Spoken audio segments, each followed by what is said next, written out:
الرحمن الرحیم، السلام علیکم۔ آج میں آپ کو ایک ایسے ٹاپک کے بارے میں بتا رہا ہوں جو کہ اس وقت پاکستان کی سیاسی تاریخ میں اور اندرونی سیاست میں ایک ہلچل سی مچی ہوئی ہے اور بہت ہی اہم سیاسی نقطۂ نظر کے اوپر معاملات چل رہے ہیں، اور وہ معاملات ہیں 18ویں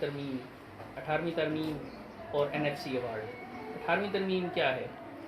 18ویں ترمیم کے مطابق یہ ترمیم نواز شریف کے دور میں ہوئی تھی، اور اس میں یہ طے ہوا تھا کہ صوبوں کو زیادہ اختیارات دے دیے گئے تھے بنسبت وفاق کے۔ ہونا تو یہ چاہیے کہ فیڈریشن آپ کی مضبوط ہو اور صوبے جو ہیں وہ آپ کے اس کے انڈر کام کریں، لیکن اس ترمیم کے تحت صوبوں کو مضبوط کر دیا گیا، جانے انجانے میں یا جان بوجھ کر، کچھ بھی آپ کہہ سکتے ہیں، اور وفاق کو بہت ہی کمزور کر دیا گیا۔ یعنی ریاست پاکستان ایک لفظوں میں کمزور ہو گئی اور صوبائی حکومتیں آپ کی مضبوط ہو گئیں۔ اور دوسرے نمبر کے اوپر NFC ایوارڈ ہے۔ NFC ایوارڈ کیا ہے؟ NFC ایوارڈ یہ ہے کہ حکومت پاکستان کو جتنی بھی محصولات ہوتی ہیں ان محصولات کا فرض کریں، اگر 1000 ارب محصولات ہوں تو اس میں سے 600 ارب حکومت وفاق وہ صوبوں کو تقسیم کر دے گی اور بقایا رقم اپنے پاس رکھے گی، لیکن اس رقم میں حکومت کے پاس چلانے کے لیے حکومت کو قرضے بھی ادا کرنے ہیں، حکومت کو فوج کا بجٹ بھی دینا ہے، حکومت کو ناگہانی آفات کو بھی نپٹانا ہے، اور اس کے علاوہ باقی ملک کو بھی چلانا ہے۔ تو اس صورت میں حکومت کے لیے یہ انتہائی مشکل کام ہو جاتا ہے کہ اس کو چلائے۔ اس وقت پوزیشن یہ ہے کہ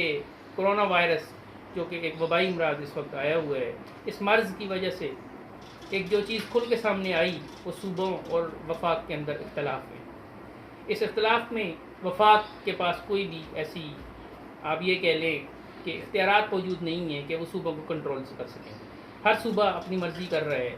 تو اس صورت میں ریاست پاکستان نے یہ محسوس کیا کہ اس وقت یہ بہت ضروری ہو گیا ہے کہ اس 18ویں ترمیم میں کچھ اہم نکات جو ہیں ان میں رد و بدل کیا جائے، ان میں ترمیم کی جائے، تاکہ وفاق کو مضبوط کیا جائے، تاکہ یہ تو ایک چھوٹا سا معاملہ تھا کرونا وائرس، لیکن مستقبل میں خدا نہ کرے اگر پاکستان کے اوپر کچھ ایسا معاملہ آتا ہے، کوئی جنگی صورتحال پیش آتی ہے، تو اس صورت میں یہ صوبے اس حد تک بھی جا سکتے ہیں کہ صوبے بغاوت کا اعلان بھی کر سکتے ہیں۔ اس صورتحال میں اس وقت کے وزیر اعظم نواز شریف کے پاس جب یہ ترمیم پیش کی گئی اور یہ ترمیم 18ویں ترمیم ہوئی، تو اس وقت کے آرمی چیف بھی اس وقت وہاں پر گئے نواز شریف سے ملنے کے لیے، اور انہوں نے ان سے کہا کہ کیا آپ کو نہیں لگتا کہ اس 18ویں ترمیم کی صورت میں آپ کا وفاق بہت کمزور ہو گیا ہے اور صوبے بہت زیادہ مضبوط ہو گئے ہیں؟ تو نواز شریف نے اس وقت یہ چیز تسلیم کی تھی کہ ہاں مجھے یہ احساس ہے کہ یہ ہم سے ایک بہت بڑی غلطی ہو گئی ہے، لیکن اس غلطی کو کرنے میں انہوں نے کس وجہ سے یہ غلطی کی، اس کی وجہ یہ تھی کہ کیونکہ اس وقت نواز شریف 2 دفعہ پاکستان کے وزیر اعظم اس سے پہلے رہ چکے تھے، اور تیسری دفعہ وزیر اعظم بننا پاکستان کے قانون میں موجود نہیں ہے۔ تو تیسری دفعہ کا وزیر اعظم بننے کے لیے قانون میں کچھ نہ کچھ تبدیلیاں ضروری تھیں۔ وہ تبدیلیاں کرتے ہوئے پیپلز پارٹی کی طرف سے بھی کچھ شرائط رکھی گئیں، اور نون لیگ کے اپنے اندر کے لوگوں کی طرف سے بھی شرائط رکھی گئیں، جس میں پاکستان کے آئین میں ایک وقت میں ہی 130 سے 140 شقیں تبدیل کر دی گئیں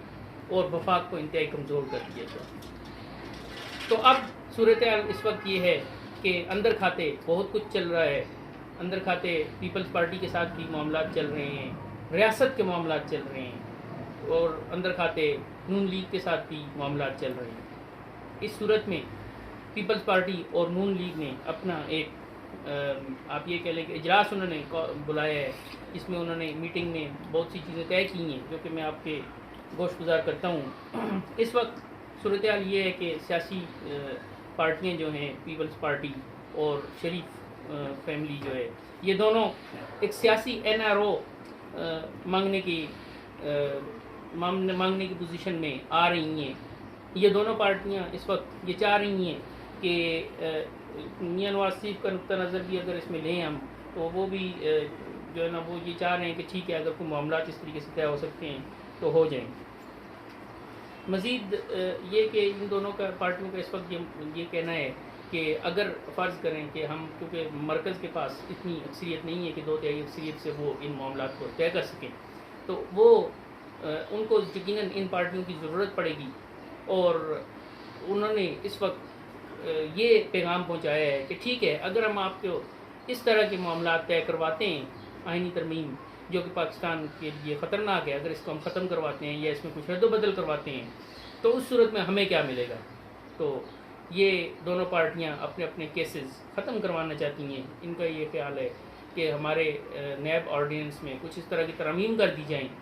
کہ جس کے بعد ہمارے یہ کیسز ختم ہو جائیں، اور 2023 سے الیکشن سے پہلے کم از کم اگر نواز شریف نہیں تو مریم نواز شریف کو الیکشن لڑنے کی اہل ہو جائیں، ان کو الیکشن لڑنے کی اجازت دی جائے، کیونکہ اس وقت وہ سزا یافتہ ہیں اور اس کے مطابق سن 2023 میں جو الیکشن ہونا ہے اس الیکشن میں وہ حصہ نہیں لے سکتی، اور اس کے بعد کے الیکشن میں وہ حصہ لے سکیں گی۔ اور ایک دوسری بھی اس وقت جو شک سامنے آ رہی ہے ان پارٹیز کی طرف سے، وہ یہ کہ پارلیمان کی مدت جو ہے وہ 4 سال کر دی جائے، کیونکہ 4 سال مدت جب پارلیمان کی ہوگی تو یقیناً وزیر اعظم پاکستان کی مدت بھی 4 سال ہوا کرے گی اس کے بعد۔ یہ بھی ایک معاملہ چل رہا ہے۔ اس صورت میں الیکشن پھر، کیونکہ پچھلے الیکشن 2018 میں ہوئے تھے تو اگلے الیکشن 2022 میں ہوں گے۔ تو یہ تمام معاملات چل رہے ہیں، اور اب ہونا یہ ہے کہ یہ جب ساری چیزیں عمران خان کے پاس جائیں گی تو پھر کیا ہوگا؟ کیا عمران خان NRO دے دیں گے؟ نہیں، عمران خان ایسے کسی بھی موڈ میں نہیں ہے۔ عمران خان NRO نہیں دیں گے۔ عمران خان کچھ اور تو ایسے فیصلے لے سکتے ہیں، لیکن وہ NRO دینے کی پوزیشن میں نہیں ہوں گے۔ اس کے علاوہ جو حکومت اس وقت چاہ رہی ہے وہ یہ کہ کچھ اور طریقے سے ان معاملات کو حل کر لیے جائے۔ وہ طریقہ کار کیا ہیں کہ نون لیگ کے بڑے ہی مؤثر حلقوں سے یہ آواز آ رہی ہے کہ وہ بغیر کسی شرائط کے ایک فارورڈ بلاک بنا کر اس ترمیم کو ختم کرانے میں حکومت کا ساتھ دے سکتی ہیں، اور اسی طریقے سے بھٹو خاندان کی طرف سے بھی کافی زیادہ اچھے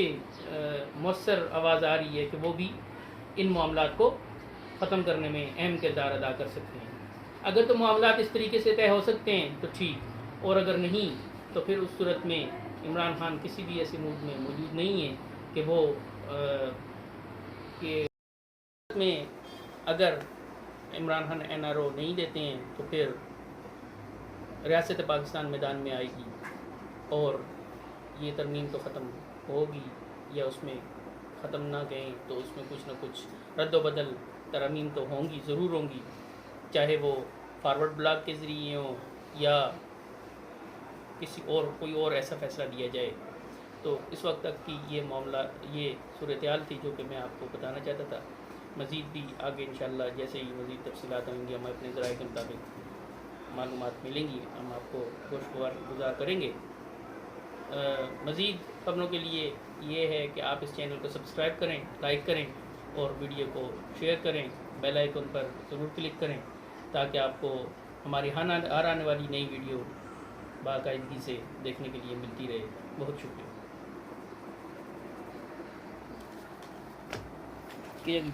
صحیح ہے۔